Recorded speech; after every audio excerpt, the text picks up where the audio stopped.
നാലാം സങ്കീർത്തനം. ദൈവത്തിൽ ആനന്ദവും സുരക്ഷിതത്വവും. എനിക്ക് നീതി നടത്തിത്തരുന്ന ദൈവമേ, ഞാൻ വിളിച്ചപേക്ഷിക്കുമ്പോൾ എനിക്ക് ഉത്തരമരുളണമേ.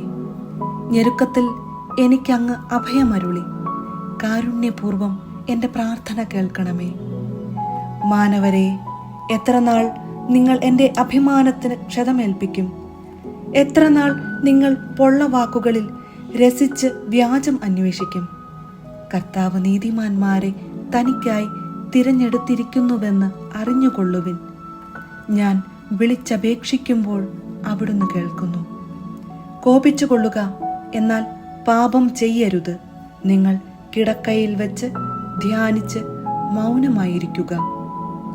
ഉചിതമായ ബലികൾ അർപ്പിക്കുകയും കർത്താവിൽ ആശ്രയിക്കുകയും ചെയ്യുവിൻ. ആര് നമുക്ക് നന്മ ചെയ്യും? കർത്താവേ, അങ്ങയുടെ മുഖകാന്തി ഞങ്ങളുടെ മേൽ പ്രകാശിപ്പിക്കണമേ എന്ന് പലരും പറയാറുണ്ട്. ധാന്യത്തിൻ്റെയും വീഞ്ഞിൻ്റെയും സമൃദ്ധിയിൽ അവർക്കുണ്ടായതിലേറെ ആനന്ദം എൻ്റെ ഹൃദയത്തിൽ അങ്ങ് നിക്ഷേപിച്ചിരിക്കുന്നു.